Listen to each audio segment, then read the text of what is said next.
Halloween night had always been my favorite. Ever since I was a kid, there was something magical about it. The decorations, the costumes, the way the world felt just a little different under the soft glow of porch lights and jack-o'-lanterns. Now that I was older, I had a new tradition: handing out candy. Seeing all the kids dressed up in their costumes brought back memories of my own childhood. This Halloween had been no different. My house was all decked out in orange and black lights, a plastic skeleton hung on the front door, and I'd carved a particularly gruesome jack-o'-lantern that sat on the porch, flickering away with a tea light inside. It had been a busy night, with a steady stream of trick-or-treaters coming by. Pirates, superheroes, witches, and princesses all filled the neighborhood. By the time 9 p.m. rolled around, things were winding down. The kids were heading home, and the streets were starting to empty out. I was about to turn off the porch light and call it a night when there was a knock on the door. Strange. Most of the younger kids had long since stopped coming, and the older ones usually just rang the doorbell. The knock was soft, almost hesitant, like whoever was out there wasn't entirely sure they should be. I grabbed the bowl of leftover candy, figuring it was one last trick-or-treater squeezing in before the night officially ended. When I opened the door, there was a boy standing on the porch. He couldn't have been more than 7 or 8, with messy brown hair sticking out from under a black hood. His costume was simple, just a plain black cloak with a mask that covered his whole face. The mask was cheap-looking, one of those generic ones you could pick up at the dollar store, but it had a strange design. A blank white face with hollow eyes and a thin, painted smile. "Trick or treat," he said, his voice soft and muffled through the mask. I smiled and held out the candy bowl. "You're out pretty late," I said, looking around to see if there were any other kids nearby.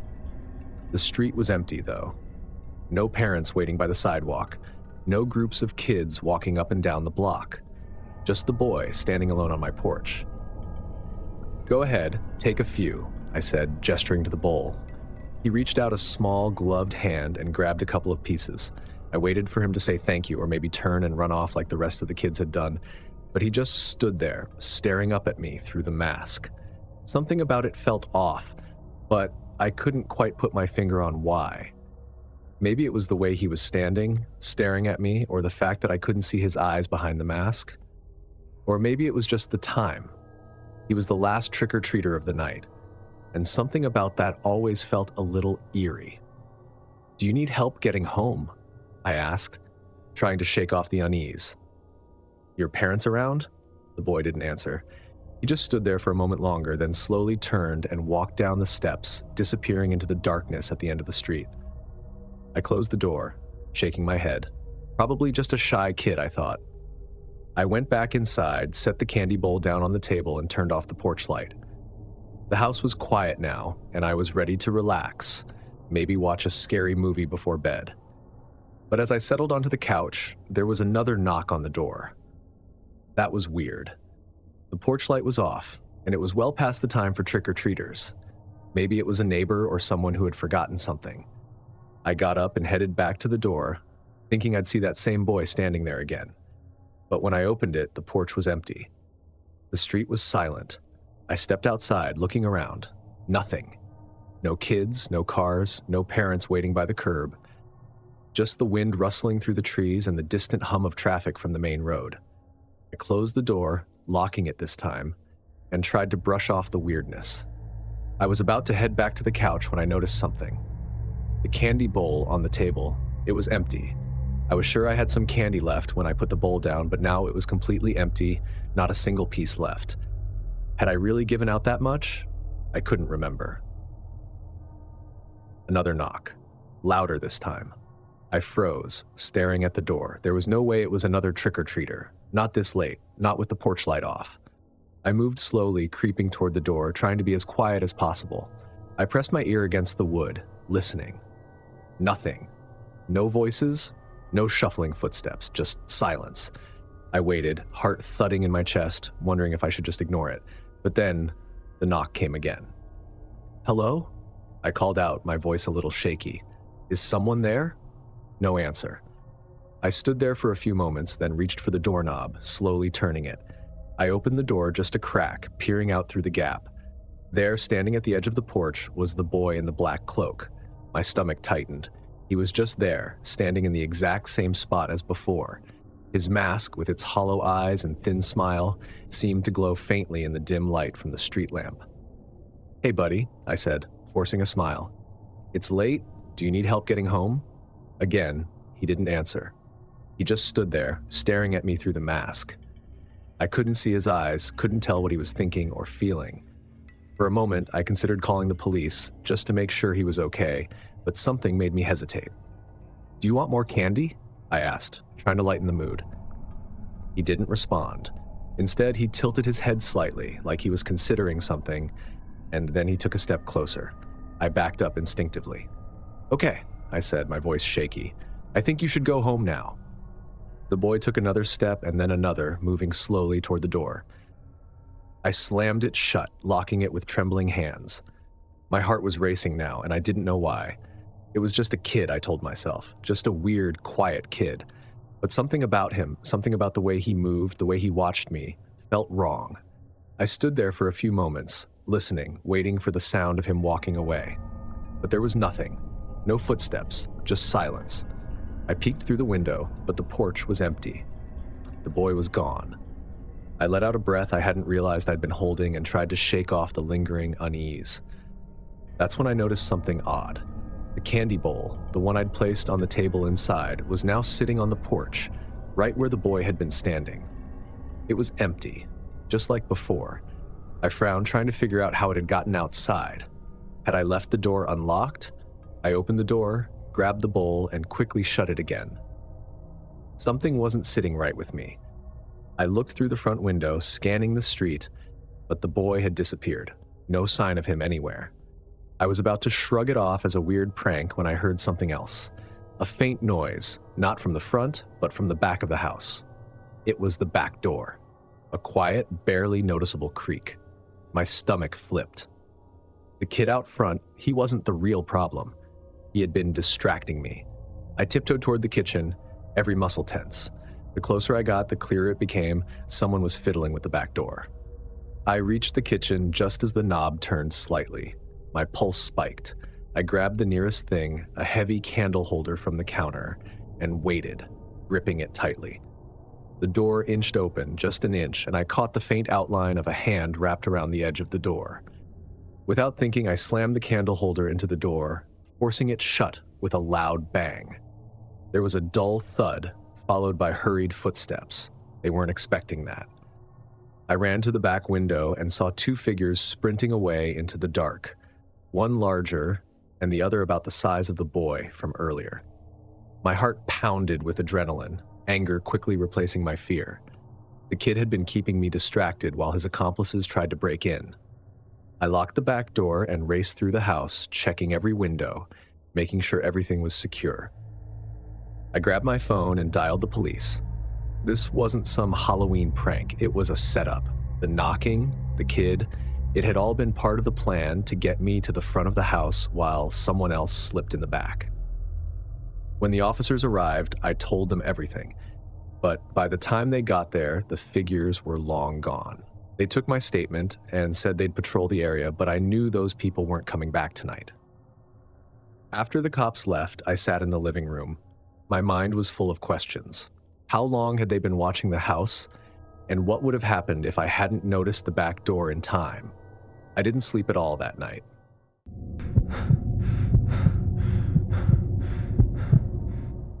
It was the Halloween of my senior year, and I had almost decided to skip trick-or-treating that night. Most of my friends were over the whole dressing up thing, saying it was for kids, but not me. Halloween had always been my favorite time of year. The costumes, the candy, the whole spooky atmosphere just clicked with me. My friends thought it was lame, but I didn't care. There was something about walking around in the dark with jack-o'-lanterns lighting up doorways and the excitement of filling up a candy bag that I just couldn't resist. That year, I decided to go as a witch. Not exactly original, I know, but it was easy. Plus, I found this cool, oversized vintage witch's hat at a thrift store, and I'd paired it with a black dress and some makeup. Not too over the top, but enough to feel like I was still participating in the holiday. I wasn't planning on going door to door for too long, just long enough to get a decent haul. My neighborhood was pretty lively on Halloween, with families walking around, houses decked out in spooky decorations, and kids running from house to house with their pillowcases full of candy. My friend Sarah was supposed to join me, but she bailed last minute, saying she had to babysit. That left me alone, which I didn't mind at first. I'd walked the neighborhood by myself before, and I figured I could make it quick. So, with my pillowcase in hand, I set out, figuring I'd hit up a few houses, get some candy, and head back home in time to catch a scary movie. The night was pretty uneventful for the most part. I walked the usual streets, recognizing some of the families that always went all out for Halloween. One house had this huge spider that made noise every time someone walked by. Another house had turned their yard into a graveyard, with fog machines and creepy music playing. It was all pretty standard stuff, and nothing out of the ordinary happened until I got to this one house on the corner of Elm Street. It was an older house, one that had probably been around since the 50s or something. I'd been trick-or-treating in this neighborhood for years, but I didn't remember ever stopping at this particular house before. It wasn't decorated or anything. No pumpkins, no lights, no Halloween decorations at all. Honestly, it looked like the kind of house where no one would bother to give out candy, but the porch light was on, and that's usually the universal sign for "we've got candy." I hesitated for a second, but then figured, why not? I climbed up the creaky wooden steps to the porch and knocked on the door. It took a minute, but eventually the door creaked open, and this older woman appeared. She must have been in her late 60s or 70s, wearing a faded floral housecoat, and her hair was all gray and thin. She didn't say much, just kind of nodded when she saw me standing there with my pillowcase. "Trick or treat," I said, offering a smile. The woman didn't respond. She just reached into a bowl by the door and handed me a piece of candy, a small, wrapped chocolate bar. It looked pretty normal, so I thanked her and turned to leave. That's when I noticed something strange. Tucked into the wrapper of the candy bar was a little piece of folded paper. At first, I thought maybe it was some kind of coupon or a Halloween-themed joke, the kind of stuff people sometimes do on Halloween to be creative. So I tucked it into my pocket, figuring I'd check it out later when I was sorting through my candy haul. I didn't think much of it at the time. I hit a few more houses after that, but by then, the streets were starting to thin out. Most of the younger kids were heading home, and the decorations were starting to look less festive and more eerie in the quiet of the night. After about 30 more minutes, I decided to call it a night. When I got home, I dumped my candy on the kitchen table, ready to dig in. My parents were in the living room watching TV, and I could hear the distant sound of a horror movie playing. I sat down at the table and started sorting through the candy, pulling out my favorites, Reese's, Twix, Snickers, when I remembered the note. I reached into my pocket and pulled out the small piece of paper. As I unfolded it, my first thought was that it was going to be something silly, like Happy Halloween or a joke about witches, but it wasn't that at all. In fact, it wasn't anything remotely funny. The note had my name on it. It was handwritten, "I like your costume. I'll see you soon." I stared at the note in disbelief. My name. How did this person know my name? And the way it was written, it wasn't playful or lighthearted. There was something unsettling about the message. I looked around, expecting to see someone in the room with me, but it was just me, sitting alone at the kitchen table with a pile of candy in front of me. My parents were still in the living room, completely unaware of what I'd just found. I tried to brush it off as some kind of prank. Maybe it was one of my friends who'd slipped the note into my bag as a joke. But then I remembered I hadn't been with anyone that night. Sarah had bailed, and I'd been trick-or-treating by myself, and the house I'd gotten the note from, I didn't know the old woman who lived there. So how could she know my name? I shoved the note back into my pocket, trying to shake off the weirdness. Maybe I was overthinking it. Maybe it was just some random coincidence. Still, I couldn't shake the unease that settled over me, like a dark cloud hanging just out of reach. I went to bed that night, but sleep didn't come easily. I kept thinking about the note, replaying the moment I'd gotten it in my mind. Every time I closed my eyes, I pictured that house on Elm Street, The old woman handing me the candy with that silent, unsettling stare. The next day, I tried to forget about it. Halloween was over, and I figured the best thing to do was move on and not dwell on it. But that evening, something else happened that made it impossible to ignore. I was sitting in my room doing homework when there was a soft knock at my window. At first, I thought I was imagining it. My room was on the second floor, and there was no way anyone could knock on my window without a ladder or something. But then the knock came again. 3 slow taps on the glass. I stared at the window. The curtains were drawn, so I couldn't see outside, but I knew someone was there. The tapping continued, steady and patient, like whoever it was knew I was inside, knew I could hear them. I got up slowly. My heart was pounding so hard I thought it might burst from my chest. I crept over to the window. I didn't want to look. Every part of me screamed not to pull back the curtain, but I had to know. I had to see who was out there. I grabbed the edge of the curtain and yanked it open. There, standing in the yard below, was a figure in a dark hoodie. They were standing there, staring up at my window. I couldn't see their face, but I knew they were watching me. I stumbled back, my mind racing. I grabbed my phone and called Sarah. "Someone's outside my house," I whispered into the phone with my voice shaking. "I don't know who it is, but they're just standing there, staring." Sarah's voice was filled with concern. "Are you serious? Did you call your parents?" My parents were still downstairs watching TV. "No, they'll freak out." "Maybe you should," Sarah insisted. "This isn't normal." I was about to agree when I heard the knocking again. This time, it wasn't at my window. It was coming from the front door. I hung up the phone and bolted downstairs, my heart racing. I looked through the peephole, expecting to see the figure from the yard, but there was no one there, just the empty porch and the street beyond. I opened the door cautiously, looking around for any sign of the person I'd seen, but there was nothing. Just as I was about to close the door, I noticed something lying on the porch, a single piece of candy wrapped in shiny orange foil. I bent down and picked it up, my hands trembling. Tucked beneath the candy was another note. I unfolded it slowly, my breath catching in my throat as I read the words, "I told you I'd see you soon." My blood ran cold. Whoever this was, they were getting closer. When I finally managed to calm down enough, I told my parents everything.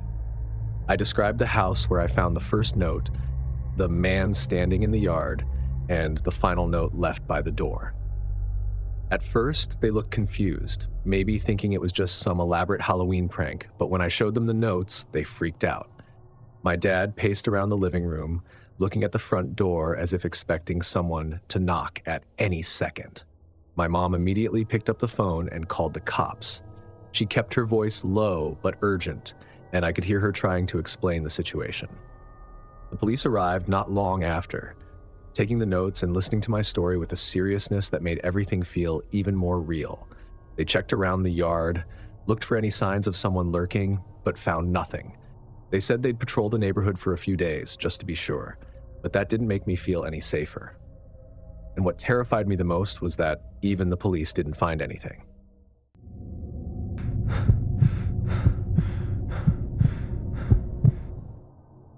Halloween.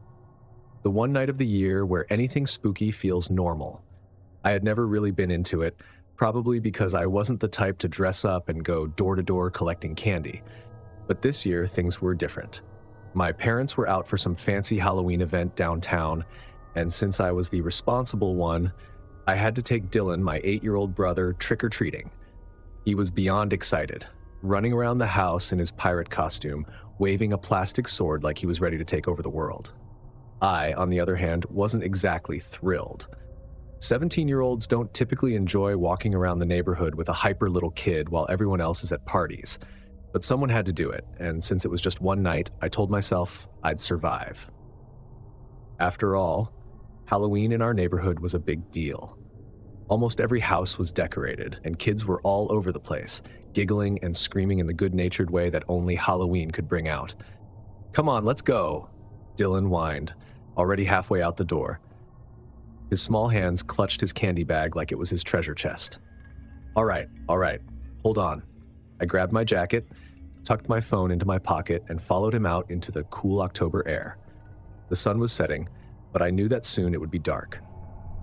The kind of dark that transforms normal streets into eerie shadows and creepy shapes. We set off, and Dylan immediately ran to the first house, barely getting out his trick or treat before stuffing more candy into his bag. He was buzzing with energy, darting from house to house, leaving me in the middle of the sidewalk, nodding at the parents we passed.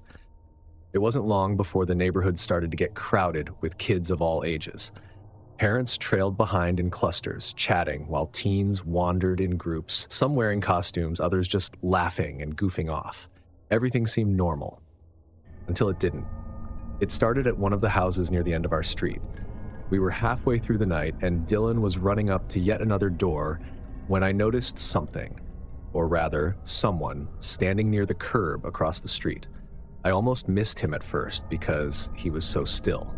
He was wearing a mask, but not the fun kind with pumpkins or superheroes or something kid-friendly. No, this was a plain white mask, like the kind you'd find in one of those old-timey movies, blank and featureless except for small slits where the eyes should be. At first, I thought it was just someone trying to scare the trick-or-treaters. It made sense, right? Halloween, spooky vibes, someone in a creepy mask. It wasn't exactly unheard of, but the more I looked, the more unsettling it became. He wasn't moving. He wasn't walking from house to house like everyone else. He was just standing there, perfectly still. I looked away for a moment, trying to shake off the unease creeping up my spine. When I looked back, the man in the mask was gone. I scanned the street, expecting to see him further down the sidewalk, but there was no sign of him. Weird. "Come on, let's go to the next one," Dylan called, snapping me out of it. We moved on, and I tried to forget about the man in the mask.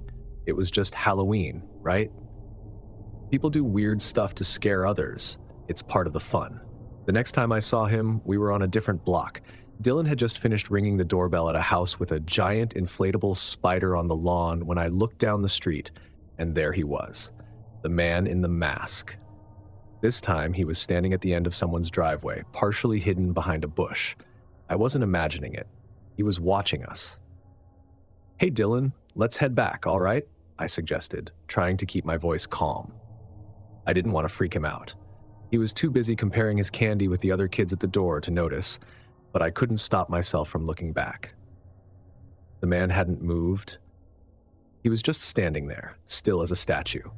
I pulled out my phone, scrolling through my messages to distract myself, but when I looked up again, the man was gone.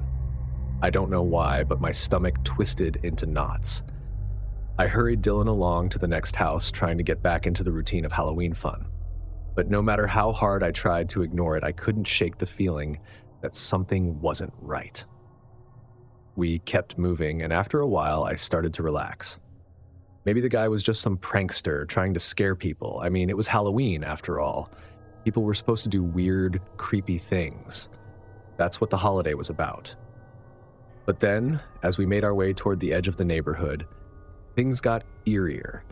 The houses here were spaced further apart, and the kids had started to thin out. It was quieter, darker, the kind of place where shadows stretch long and the streetlights flicker just a little too much. And that's when I saw him again. This time he was closer, standing at the edge of a driveway. I stopped in my tracks. "Hey Dylan, stay close to me, okay?" I said, trying not to let the unease creep into my voice. He gave me a puzzled look, but didn't argue. "Why? What's wrong?" "Just stay close." We kept walking, but my eyes kept darting back to the man. He hadn't moved. He just stood there, staring right at us. We made our way down the street, moving faster now. I wanted to get home, but I didn't want to panic Dylan. I needed to stay calm. I kept looking over my shoulder, and each time I did, the man was still there. Not following us exactly, but keeping pace. I don't know how to describe it.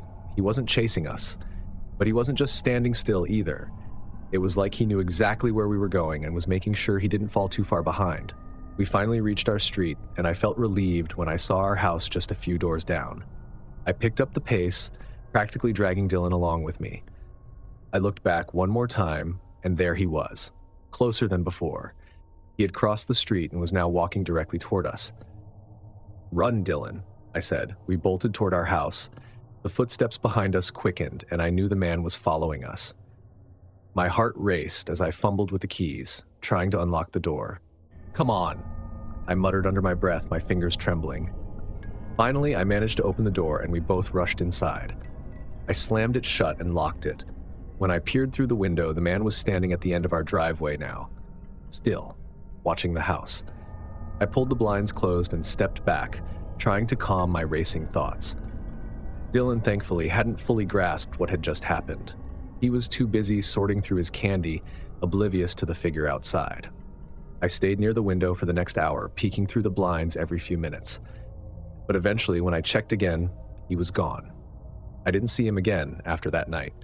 But Halloween has never felt the same, because whoever that man was, he wasn't just playing a prank. He was following us. And part of me can't shake the feeling that one day he'll be back. After that night, I started avoiding Halloween altogether. I didn't mention the man in the mask to anyone, not even to my parents. What would I say? That some random guy in a creepy mask had followed us through the neighborhood? On Halloween, when almost everyone is wearing masks and walking from house to house? It would sound ridiculous, but it wasn't. I knew it wasn't. For weeks after Halloween, I found myself looking out the window at night, checking the street for any sign of the man, but he never came back. Life went on, and eventually, the memory of that night started to fade, at least for everyone else. Dylan, of course, forgot about it almost immediately. He was already talking about his plans for next year's costume, completely unaware of how close we might have come to something far worse. But me, I still think about him. The way he stayed just far enough behind us to seem like he wasn't following, but he was. I'll never forget the way his blank mask caught the light just enough to make me feel like I was being hunted. And every now and then, when I'm out late at night, walking down a quiet street, or coming home from a friend's house, I can't help but look over my shoulder, just in case. Because part of me knows that whoever he was, whatever he wanted that night, he's still out there.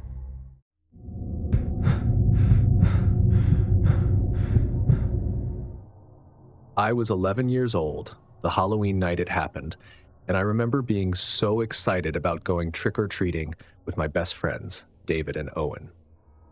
Halloween was our favorite night of the year, not just because of the candy, but because it was one of the few times we were allowed to stay out later than usual. We had our route planned, hitting all the best houses that gave out full-size candy bars first, before heading to the smaller houses that handed out homemade treats and tiny bags of candy corn. That year, I was dressed as a zombie football player. David was some kind of weird vampire-werewolf hybrid, don't ask, he came up with it. And Owen was a classic ghost with a sheet over his head and 2 holes for eyes. We had our pillowcases ready, and by the time we reached the end of our street, they were already halfway full. Everything was going great, just the usual fun of running up to houses, shouting trick or treat, and seeing how much loot we could collect in one night. People went all out in our neighborhood, decorating their lawns with fake tombstones, cobwebs, and glowing skeletons. It always gave Halloween this exciting vibe, like the whole town was in on the fun. At some point, we ended up at this house that sat on the edge of the block, a little farther from the others. The house itself wasn't particularly creepy, but it had this large oak tree out front with branches that stretched across the yard like bony fingers. They had a few cheap decorations, plastic bats hanging from the tree, a pumpkin on the porch. Nothing too fancy. There was an old lady sitting on the porch handing out candy. She had this huge bowl of assorted chocolate bars, and we were all pretty excited. We ran up, said our usual trick or treat, and held out our bags. She smiled at us, dropped a handful of candy into each of our bags, and waved us on. "Thanks, ma'am," David yelled as we ran back toward the street. We laughed and joked as we moved on to the next house, not thinking anything of it. It was probably around 9 p.m. when we finally made our way back home. Our parents had given us a hard deadline to be back by 9:30, so we figured we'd stop running house to house and just head to my place to sort through the candy. When we got to my room, we dumped our bags onto the floor, creating this massive pile of candy between the 3 of us. It was a tradition at this point. We'd sit in a circle, swapping and trading candy like it was the stock market. David was already digging into his pile, searching for all the peanut butter cups he could get his hands on, while Owen was going for the hard candies. I sat back, watching them argue over a bag of gummy worms when something caught my eye. I reached into my bag to grab a handful of chocolate. But what I pulled out wasn't candy. It was weird, like really weird. "What the heck is this?" I muttered, holding up what looked like an old, tarnished coin. It wasn't like the fake gold pirate coins kids sometimes got on Halloween. This thing was dirty, heavy, and looked ancient. Owen looked over. "What? Who gives out money on Halloween?" "I don't think it's money," I said. There was some sort of symbol on it that I didn't recognize. I tossed it to the side, figuring maybe someone had mixed it in with the candy by accident. But that wasn't the end of it. I reached back into my bag, and instead of candy, I pulled out more weird stuff. A small lock of hair tied together with a piece of red string, a dried-out flower, a photograph. This one made me pause, a faded picture of a little boy, probably my age, staring blankly into the camera. He was standing in front of a house that looked eerily familiar, but I couldn't place it. "Dude, what kind of candy bag did you get?" David asked, leaning over to see what I'd pulled out. "I don't know," I said, feeling the unease start to creep in. "This wasn't mine. This stuff wasn't in my bag earlier." Owen looked up from his pile of candy. "You sure you didn't just grab the wrong bag?" I stared at the pile of strange items in front of me, feeling my skin prickle. The more I thought about it, the more I realized I didn't recognize the bag itself either. It was the same color and size as the one I had brought with me, but the stitching on the side was slightly different, and the fabric felt heavier, rougher. I think I must have switched bags with someone else. David, always the logical one, snorted. "Well, just look through the bag. Maybe the rest of the candy is still in there, and this is some kind of prank." I dumped the rest of the bag onto the floor, hoping to see chocolate bars, lollipops, anything that looked remotely normal. Instead, more unsettling objects fell out. Old marbles, rusty nails, a crumpled piece of paper that had faded so much the writing was barely legible.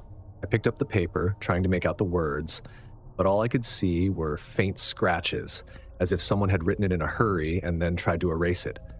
"Okay, that's freaky," Owen said, backing away from the pile. "I think you got some psycho stuff." David was staring at the photograph of the little boy. "This is seriously messed up. We should tell someone." I nodded, feeling a knot form in my stomach. But before I could say anything, there was a knock at the front door. All three of us froze. Halloween night, late hour, it wasn't the time for casual visitors. "Who could that be?" I whispered. "No one's supposed to come to my house this late for candy, right?" "Maybe it's my parents," David said. "Maybe they forgot something." But we all knew that didn't make sense. His parents had already called to check in on us. No one was supposed to be coming over. I grabbed a flashlight from my desk, and the three of us slowly made our way downstairs. I reached the door and took a deep breath, signaling to the guys to stay behind me. I flicked on the porch light and looked through the peephole. No one was there. I opened the door just a crack. The porch was empty. The street beyond was quiet. I was about to close the door when something caught my eye. Sitting on the doorstep was a small cloth bag, my bag, the one I'd been carrying all night. It looked exactly the same as when I'd left the house earlier that evening. My heart raced as I stepped outside, grabbing the bag and looking around. There was no sign of anyone, just empty streets and houses lit up with Halloween decorations. I stepped back inside, locking the door behind me, and showed the guys the bag. "That's your bag," Owen said, his voice low. "How did it get back here?" "I don't know. But look at this." Tucked inside the bag was a small piece of paper. I unfolded it slowly, my hands shaking slightly. The note was written in a thin, spidery handwriting. "You took something that wasn't yours." I stared at the note. "What the hell?" David and Owen leaned in, reading the note over my shoulder. "We need to get rid of this stuff," David said. "Like, this is seriously messed up." I grabbed the pile of strange objects and shoved them into the wrong bag. I didn't want any of it in my house. Not the photo, not the hair, not the old coins, nothing. We'll leave it at the end of the street. It's not mine. I don't want anything to do with it. The three of us walked outside, carrying the bag like it was something toxic. We dropped it at the corner, far away from my house, and then sprinted back inside. We just sat in my room, nervously eating candy and trying to distract ourselves with video games, but the night felt heavier somehow, darker. The note lingered in my mind like a warning. You took something that wasn't yours. The next morning, I woke up feeling uneasy. I couldn't shake the feeling that whoever had sent that note knew exactly what they were doing. I feel lucky that nothing worse happened that night. If these stories gave you chills, don't forget to hit that like button and share the scare with your friends. Which one of these terrifying trick-or-treating tales scared you the most? Drop it in the comments and let me know. Make sure you subscribe and turn on notifications so you never miss the next scare. Stay safe out there, and remember, not every knock on the door is a friendly one. Thanks for watching, and I'll see you in the next nightmare.